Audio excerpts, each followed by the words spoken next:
শহ মানুহে কান্ধত কৰি নিছে এজন প্ৰধান শিক্ষকক। পিন্ধনত লুঙি আৰু বগা ৰঙৰ কুৰ্তা পিন্ধা এইজন প্ৰধান শিক্ষকৰ নাম জালাল উদ্দিন মণ্ডল। জালাল উদ্দিন মণ্ডলে নিজৰ কাৰ্যালয়ৰ ভিতৰত এগৰাকী ছাত্ৰীক অপকৰ্ম কৰাৰ চেষ্টা কৰিছিল। ছাত্ৰীগৰাকীৰ গাত হাত দিয়াৰ লগতে ছাত্ৰীগৰাকীক ধৰ্ষণ কৰাৰ চেষ্টা চলাইছিল।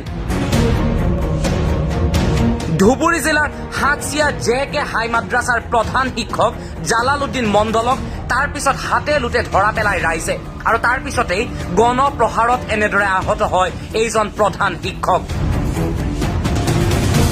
ছাত্ৰীৰ লগত অপকৰ্মত লিপ্ত হোৱাত ৰাইজে ধৰি উত্তম মাধ্যম দি এনেদৰে দাঙি লৈ গৈ আৰক্ষীক গতাই দিয়ে। সামাজিক মাধ্যমৰ জৰিয়তে ভাইৰেল হৈছে এই ভিডিঅ'। যিটো সময়ত শিক্ষকক কোৱা হয় জাতি নিৰ্মাণৰ মেৰুদণ্ড বুলি, সেইটো সময়তে ধুবুৰী জিলাৰ হাটচিয়া JK হাই মাদ্ৰাছাৰ প্ৰধান শিক্ষকৰ এই অপকৰ্ম এতিয়া শিক্ষক সমাজক লজ্জানত কৰিছে।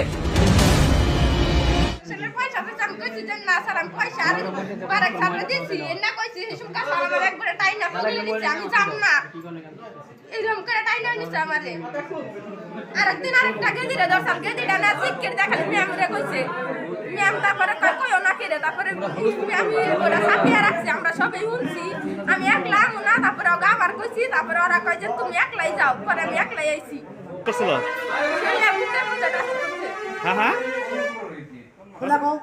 কোনে টাচ করছিল?